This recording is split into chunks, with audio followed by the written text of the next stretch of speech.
Item ಯಾವುದೇ ಇರಲಿ try ಮಾಡಿ ಆಚಿ ಚಿಕನ್ ಮಸಾಲಾ.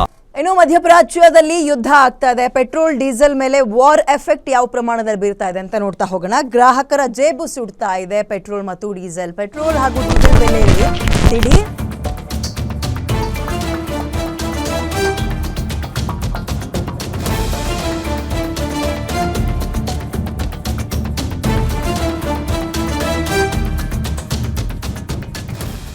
ಪೆಟ್ರೋಲ್ ಮತ್ತು ಡೀಸೆಲ್ ಬೆಲೆಯಲ್ಲಿ ದಿಢೀರ್ ಅಂತ ಏರಿಕೆ. ಒಂದೆರಡಲ್ಲ, ಪ್ರತಿ ಲೀಟರ್ಗೆ 4 ರೂಪಾಯಿ ಹೆಚ್ಚಳ ಅಂತ ಇದ್ದಾರೆ. ಇದೀಗ ಶೆಲ್ ಬಂಕ್ ಆಯಿತು, ನೈರಾ ಸರದಿ. ಇವಾಗ ನೈರಾ ಸರದಿ 4 ರೂಪಾಯಿ ಜಾಸ್ತಿ ಅಂತ ಇದ್ದಾರೆ.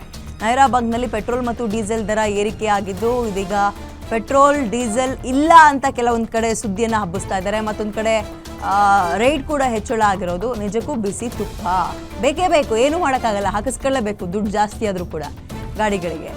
ಕೆಲ ದಿನಗಳ ಹಿಂದೆ ಶೆಲ್ ಬಂಕ್ನಲ್ಲೂ ಕೂಡ ಏರಿಕೆ ಆಗಿತ್ತು. ಇದ್ರ ಬಗ್ಗೆ ನಾವು ಸುದ್ದಿಯನ್ನು ನಿಮ್ಮ ಗಮನಕ್ಕೆ ತಂದಿದ್ವಿ. ಈಗ ನೈರಾ ಬಂಕ್ನ ಸರದಿ ಯಾಕೆ ಒಂದೊಂದರಲ್ಲೇ ಹೆಚ್ಚಿಗೆ ಆಗ್ತಾ ಇದೆ. ಮತ್ತೊಂದು ಕಡೆ ನೋಡೋದಾದ್ರೆ ಸರಬರಾಜಿನಲ್ಲಿ ಅಥವಾ ಸರಬರಾಜಿನ ಚೈನ್ನಲ್ಲಿ ಯಾವುದೇ ರೀತಿಯ ವ್ಯತ್ಯಯ ಇಲ್ಲ ಅಂತಾರೆ.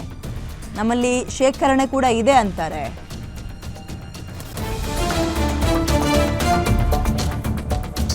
ಈ ದಿಢೀರ್ ಏರಿಕೆಗೆ ಏನು ಕಾರಣ ಹಾಗಾದ್ರೆ? ಯುದ್ಧ ಅಂತ ಹೇಳಿದ್ರು ಕೂಡ ಅಲ್ಲಿ ನೋಡಿ, ಇಲ್ಲಿ ಡೀಸೆಲ್ಗೆ 3 ರೂಪಾಯಿ ಪರ್ ಲೀಟರ್ ನೈರಾ ಕಂಪ್ನಿಯವರು ಏರಿಕೆ ಮಾಡಿರೋದು, ನೈರಾ ಎನರ್ಜಿ ಅವರು. ಪೆಟ್ರೋಲ್ಗೆ 5 ರೂಪಾಯಿ ಇನ್ಕ್ರೀಸ್ ಮಾಡಿದ್ದಾರೆ, ಜಾಸ್ತಿ ಮಾಡಿದ್ದಾರೆ. ಶೆಲ್ ಆಯಿತು, ಈಗ ನೈರಾದ ಸರದಿ. What next? ಮುಂದಕ್ಕೇನು ಹಾಗಾದರೆ? ಮುಂದಕ್ಕೆ ಯಾರ್ಯಾರು ಬರ್ತಾರೆ? ಎಷ್ಟೆಷ್ಟು ಜಾಸ್ತಿ ಮಾಡ್ತಾರೆ? ಡೀಸೆಲ್ಗೆ 3 ರೂಪಾಯಿ, ಪೆಟ್ರೋಲ್ಗೆ 5 ರೂಪಾಯಿ ಜಾಸ್ತಿ ಮಾಡಿದ್ದಾರೆ. ಯಾರನ್ನು ನಂಬೋದು, ಯಾರನ್ನು ಬಿಡೋದು? ಒಬ್ಬರು ಹೇಳ್ತಾರೆ ಏನೂ ಪ್ರಾಬ್ಲಮ್ ಇಲ್ಲ, ಚೈನಲ್ಲಿ ಯಾವುದೇ ರೀತಿಯ ಡಿಸ್ಟರ್ಬೆನ್ಸ್ ಇಲ್ಲ ಅಂತಾರೆ. ಸರಬರಾಜು ಆಗ್ತಾ ಇದೆ ಕ್ಲೀನಾಗಿ ಅಂತಾರೆ. ಪೆಟ್ರೋಲ್ ಮತ್ತು ಡೀಸೆಲ್ ಎಸ್ಪೆಷಲಿ, LPG ಬಿಡೋಣ.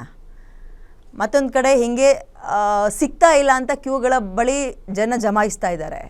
ಇನ್ನೊಂದೇನಪ್ಪ, ಮೂರನೇ ವಿಷಯ ಅಂದರೆ ಹೀಗೆ ಹಿಗ್ಗ ಏರಿಕೆ ಆಗ್ತದೆ. ಯಾವುದು 50 ಪೈಸಾ 1 ರೂಪಾಯಿ ಅಲ್ಲ, 3 ರೂಪಾಯಿ 5 ರೂಪಾಯಿ.